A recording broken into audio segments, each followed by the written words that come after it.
Welcome to Guns and Gear Network, everyone. Appreciate you tuning in today. Today I wanted to do a video that kind of addresses some things about the FJ Cruiser and a lot of questions that come up when either people are purchasing or looking to purchase or whatever, or they've recently purchased, that kind of thing. They come up on all the forums, they come up on Facebook pages. So just kind of wanted to give you a brief overview of some things to look for when you're buying an FJ or considering one and things like that. As great as the FJ is, it also, like any other vehicle, it's known to have some few issues or problems that may arise that are kind of significant to those particular type vehicles, this being the FJ. So let's just briefly talk the FJ in general. They made them from 2007 to 2014 until Toyota discontinued them in the United States. They are excellent vehicles. They are great. They changed in 2010, 2007 to 2009. They had a different engine compared to the 2010 and up. And they went through from 2010 to 2014, they stayed basically the same. So, and there's different variations of the model itself. You've got a base model all the way up to a Trail Teams, a TRD edition, and stuff like that. So I'm not going to talk about all those. You'll just have to research that in particular. So a lot of times people ask about problems or issues with the vehicle itself, because if you're watching this video, you've probably already decided you like the look, you like a lot of those type things. So I'm going to take this off the tripod. It's going to be a little shaky throughout part of the video just because I'm having to walk around the FJ here. But this is mine. This is an 07. If you follow my channel, you've seen it numerous times. Different projects I'm doing with it and things like that. I just recently added new rock sliders. So one of the first things you want to look for when you're purchasing an FJ is called Fender Bulges. And that comes up quite often. And they're usually, if you'll look, it's hard to see because I've got this air compressor mounted here, but it's going to be on this side or the other side. Look for any type of bulging or tearing, and they're pretty, it's somewhat common. I don't have it. I don't even show signs of it. So I've got a friend of mine that's got an 07. Same thing, when he was looking to purchase his, as one of the first things I told him to look for. Did not see it on his, and he's not had any problems.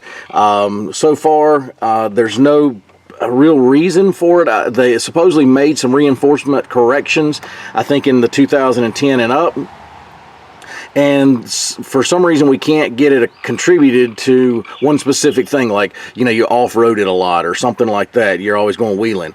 Well, there's guys that says, hey, I don't really wheel and mine's got it. So I don't know. There's ways to stop it. There's an old race car trick. If you get a crack or in a piece of metal, you drill 2 holes at either end of the crack to stop it. Now the bulge, that's a little different. I've heard of people actually even welding them, that sort of thing. So kind of just keep that in mind when you are looking at the FJ overall. When you're first looking at purchasing, look for the fender bulges and see if they're there. The other issue that comes up occasionally is the rear door. Sometimes there's been a failure in this area here, and again, some people there's nothing that can contribute to one factor that's been causing that, supposedly, like somebody that's running jerry cans or heavy weight or off-roading and stuff. Some people that I've seen on the forums over the years says, hey, I've never done any of that, I've got a factory tire, and they still had problems. Mine shows no signs of it whatsoever, so I don't know, but this could be a failure point at some time in this area here where the hinges are. So the other issue that comes up in the earlier models, 2007 through 2009, is what's called transmission shudder, and that is usually talked about that the torque converter's going out. Now, I've never, when I say transmission shudder, what I mean is at a certain speed, it could be, usually it's around that 40 to 50 mile per hour range, and the vehicle vibrates. Some people said it feels like you're running over washboards. Some people say it's very minor. Some people says it's pretty bad. Blah, blah, blah. I've never heard of a catastrophic failure where, you know, the catalytic converter just blew out. So keep that in mind. Some people say, hey, I just, there's are some fixes, and here's a few of them. Some people will do a transmission flush and get it corrected. So again, I'm not going to go into detail of transmission flushes. Kind of research. This is an overview. So kind of research transmission flushes. You can do it yourself. It takes about 14 quarts to do a full flush. If you do a pan drop, you're only getting about 3 out. So this is a full flush that people talk about, and some people said that corrected it. Some people use this additive that corrects it. That's a little controversial, but people have done it and used it and so forth. So it's not going to be in your straight drive vehicles. It's only going to be in your automatics with the torque converters. I don't have a straight drive, but one thing I can tell you on the straight drives, throw out bearings, clutches, things like that, you need to check for wear and tear on those. Usually a throw out bearing will have a little chirp to it, even at idle. So also, the ones that come up is called the bump.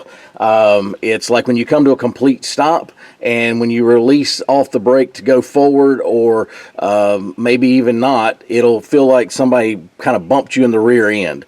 And what that is essentially is the drive shaft is a 2-piece drive shaft, and it has a slip joint in the middle. And what's happening is that thing is hanging up, and then it's releasing all at once instead of being smooth. So one way to correct that is to grease all the points on your drive shaft, and that usually takes care of that. On the others, you cannot over grease for the most part where your U-joints are. However, that slip yoke, you can over grease and get it to hydrolock. So don't do that. Just a couple squirts, I do it until I feel the bump again. Once the bump starts, I'll crawl back under it and throw a couple, and that's the easiest one to get to, by the way. It's in the very middle for the most part of the drive shaft, and then you can do it. So maintenance is key on any vehicle, and so make sure you're changing out your rear diff fluids and all your differential fluids and things like that with these. Miles per gallon. Oh my God, this has been talked about. It seems like every third post or something on Facebook is about miles per gallon.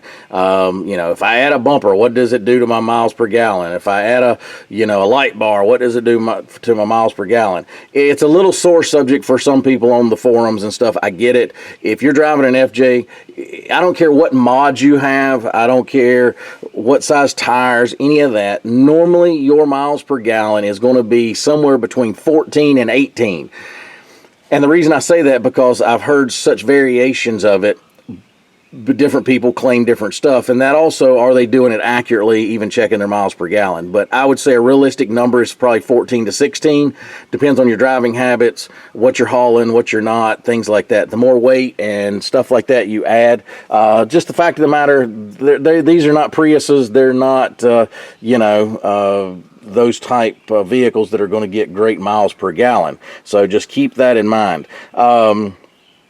The FJ Cruiser as a whole holds its value really, really well. So it's been rated as one of the highest resale value vehicles basically ever produced, other than like really, really old collectible type cars, your 65 Mustangs and things like that. As far as a modern day car, this thing really, really holds its value. So you can realistically buy it, drive it, and it really lose no value, and maybe even gain value if you got a pretty decent deal on it to begin with. So keep that in mind. This is if you go back and look at the history of the FJ40s, which these are modeled after, they obviously are collectible now, and I feel like this is going to be collectible. There's been actual articles written about this. They've interviewed Toyota executives, as far as high up in the dealerships and stuff like that. These things hold what they call a high book. So they are very sought after by dealerships. So if you have one and you're wanting to trade it for a 4Runner or something like that, just because it doesn't meet your family needs anymore, make sure that you are getting the most out of it. The best way to get the most out of it is to sell it at full retail price.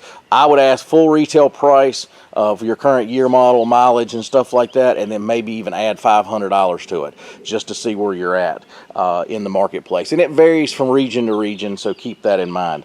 One other thing that can happen, I've seen it almost everyone eventually will probably get it. It's a design flaw. The seat right in this area is going to have a tear. Mine was real thin. It actually wound up tearing. I sewed it back, so it looks okay at best, but I checked around at some upholstery shops. You cannot find this material, so just keep that in mind. They make all kinds of aftermarket covers and leather and neoprene and all that, so if you're wanting to protect it, that's one way. Like I said, I just sewed mine back. It looks okay, but just keep that in mind that what happens is the foam underneath this fails first, which causes it to not, there's like a little metal frame in here, and it starts rubbing on that as you're getting in and out of the vehicle over time. So that's what's happening there. So that's another thing that you may find on one you're looking at. If you see a hole there, just keep in mind that most FJs, a lot of them, I won't say most, but a lot of them have that spot there on it. So I'm trying to go over my list here. Another thing to look for, and this is any vehicle, I don't care what it is rust. For some reason, I've seen some of these FJs that were really rusted out, underneath especially, usually not the body panels, but a lot of times the underneath components, the frame, things like that. So, and I know some of the maybe Tacomas and stuff had some rust issues at one time that really caused some people some problems. I seen a video one time of a Tacoma that looked like new on the outside, but the bottom was just basically rusted out.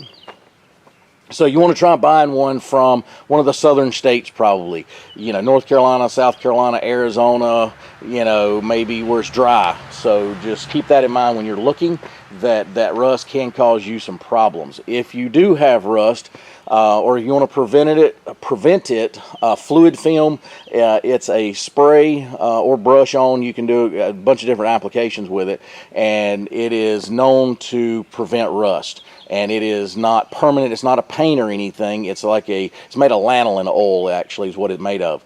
And used in the military, it's used in marine applications, things like that. Some people just put fluid film under theirs. Some people opt to, you know, paint and things like that. I opt to do both. So I do fluid film about once a year, and then I just go in and put another coat of paint. So mine is like new underneath, has no rust nowhere. I mean, you might find a speck here or there on a piece of one of the components, but overall, very clean. Just trying to go through my list, make sure I'm going over everything with you. Modifications. So unlike the Jeep, the FJ has a lot of potential aftermarket parts, but it doesn't have quite as many. Case in point is these limb risers that you see on mine. They don't really make a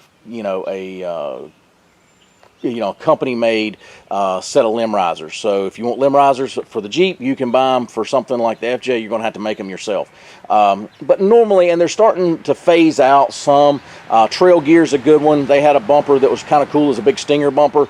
They're no longer manufacturing it anymore. I think that was part their fault, to be honest with you. It had some laser cut logos right in the front that I think hindered their sales, but they no longer make it. So there's some people phasing out what they're carrying, what they're making for the FJ.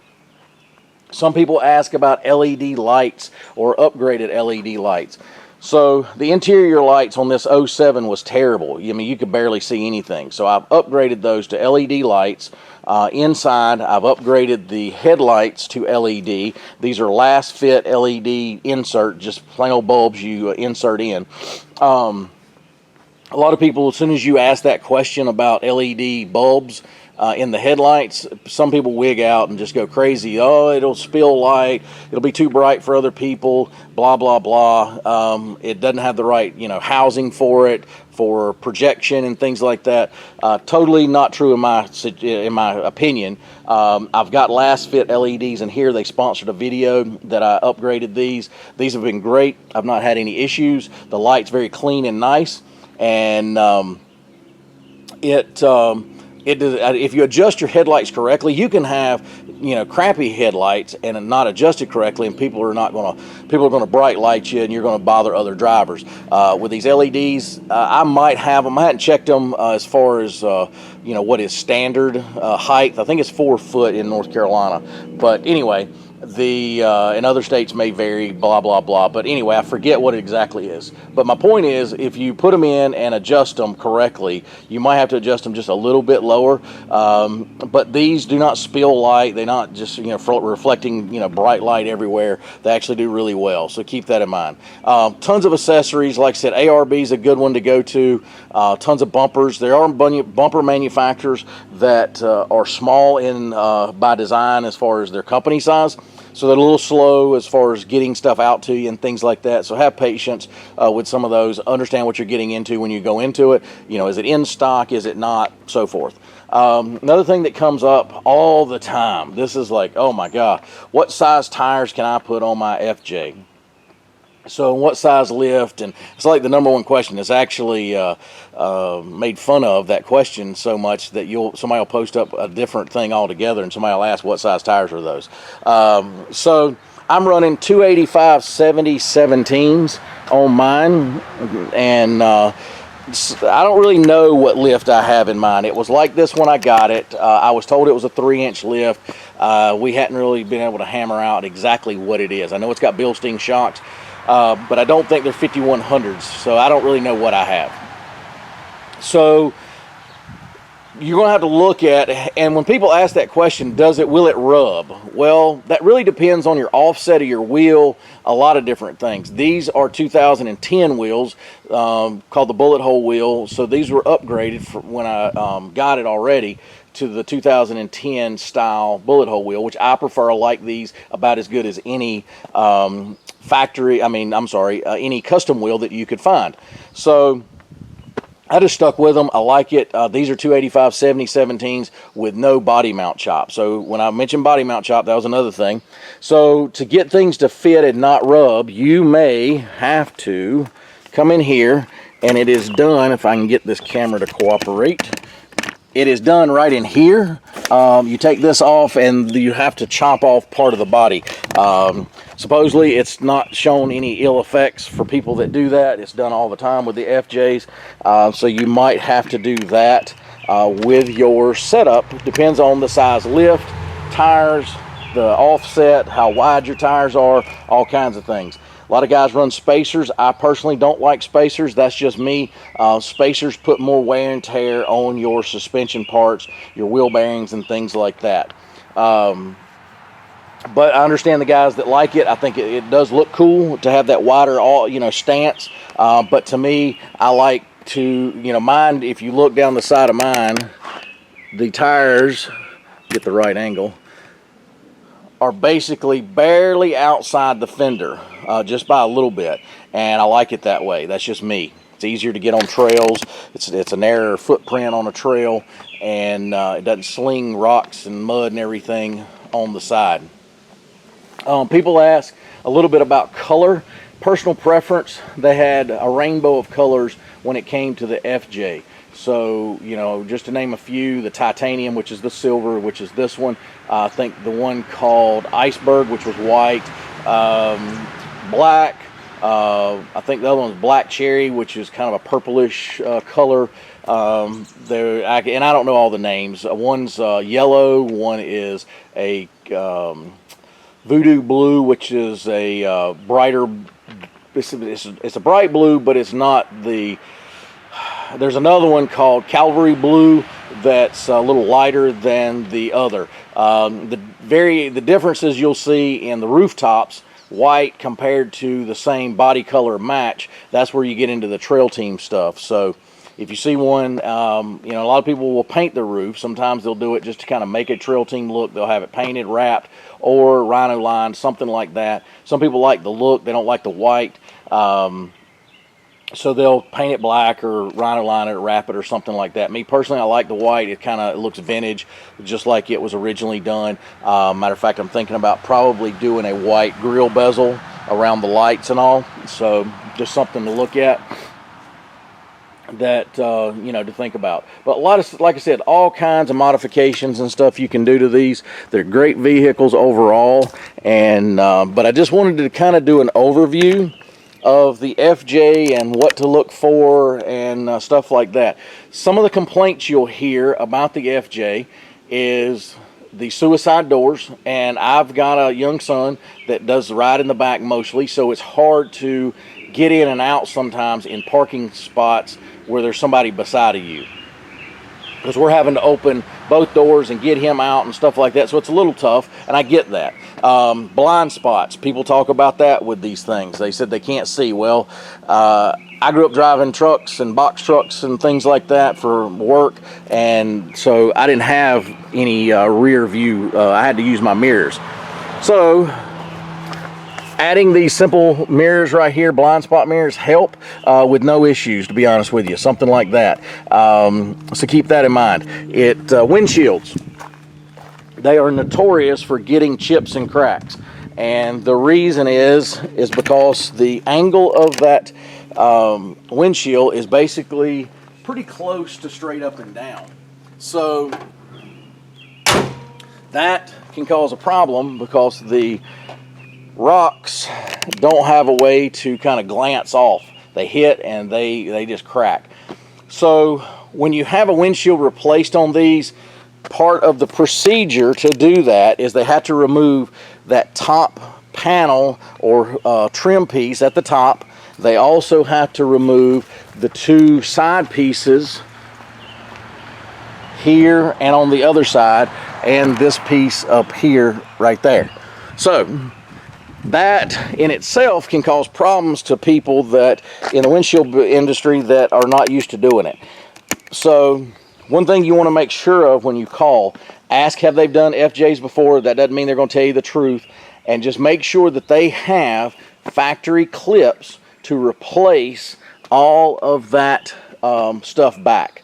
Now that top trim piece may or may not can be salvaged. I was told by, when I chipped mine, I cracked mine, they told me that, oh, you got to replace it. Some people said you could only get it from Toyota. It was really expensive. One company that I've wound up using, they said, oh yeah, we got those trim pieces. They're aftermarket. They said, do you mind? I said, no, not at all, as long as it looks fine. And they wound up salvaging mine. They said, you know, I think we might can get it off and salvage it and not damage it. It's pretty thin, so it's actually clipped in and got a little strip of like a silicone type glue. So sometimes they'll damage it, they'll bend it to the point they can't use it. So, but make sure that they are putting back everything with good factory clips, because those cowling pieces on the side are been known to get missing soon after doing a windshield repair. So whoever you get to do it, make sure and call around. I was quoted anything from up to $700. I think I wound up paying about $280 or something like that, complete, reusing my trim piece. So that's kind of, like I said, it's all over the board as far as what it cost. These have 3 windshield wipers in the front, 1 in the back. So good windshield wipers are key, in my opinion, to any vehicle, but keep that in mind that it does have 3 windshield wipers, which is unique to this vehicle. I hope that covers everything, just kind of overall, and I'll continue to do others. If you got any questions in particular, or maybe something you're on an FJ and there's something I missed in this discussion about the FJ, feel free to put that in the section below. But we kind of went over everything as far as resale and all those type things, you know, kind of what to look for as far as buying. General maintenance, stuff like that. Oh, one other thing that comes up too, and I'll mention this, because they made different variations, some of them did not have certain features, and one of those features is the A-Track button. So A-Track is utilizing your ABS system during off-roading to help move power from one wheel to the other if one's spinning or off the ground. So some of them you'll find the FJs will have the rear diff lock, but it will not have an A-Track button. Well, that wiring and system is still there. You just need to buy the button. Usually you can find it on eBay, Amazon, somewhere like that. And then all you have to do is plug and play. It's literally pull the panel out, the little switch panel that's blank, and then plug it in and snap it in. You're done. You've got a track. A friend of mine bought one that did not have the rear diff. I'm sorry, had the rear diff, not the A-track, and he added it, just that was one of his first modifications. The rear diff, you cannot add a rear diff if you do not have it. It's like a major undertaking to do that. So keep that in mind. If you're really kind of wanting those features, you're going to have to find an FJ that has it. So just think about that. Some other things like the cluster gauge at the top that has the inclinometer, the compass, and the time clock in it. That is not the wiring is usually there, I think, and you can buy that and add it. But like I said, a friend of mine, his did not have that. So the subwoofer is in some, it is not in some others. So again, look at the package overall as a whole. Some of that can be added pretty easy, some of it cannot. So just keep that in mind when you're looking at purchasing, if any of those things are important to you. So, but anyway, the stereo in these are okay at best. So a lot of people change those out. That's another modification that people like, that the radios are okay at best, but not great. So anyway, guys, I hope that was helpful to you. If again, if you want to, if you're looking at purchasing one, you have a different question maybe I didn't hit during this discussion, be sure to ask that below. If you own an FJ and you know I missed something that I should have talked about, feel free to put that in the section below, and then we'll so everybody can then follow up as they're watching the video and see other things that I may have missed that will be helpful to them when they're purchasing. Some of the forums and Facebook pages, you have the FJ Cruiser Forum, you have FJ Cruiser Nation. You usually have local areas on Facebook, like you might have one in South Carolina or Georgia. So it may be FJ Cruiser Georgia or whatever. So those guys are pretty helpful. Don't get discouraged if people are a little rude on some of those Facebook pages if you ask a question, and the reason that is kind of what brought this video around was because people ask those questions almost like twice a day, and it just gets old to some people. Instead of doing the research, people just boom, throw out a question. So I get it, but just keep that in mind. Most people are very friendly when it comes to FJs in those forums and stuff, but just if you get a little pushback, understand why. It is asked a lot. These have been out long enough that most all these questions that you may have been answered. So anyway, guys, hope that was helpful. If you got any questions, post those below. If you would, if you like our videos, give us a thumbs up down there in that section. If you would, share content. It's also down there in that section. Helps us get the word out about Guns and Gear Network. And as always, guys, like, share, and subscribe. Bring another video shortly. Have a great day.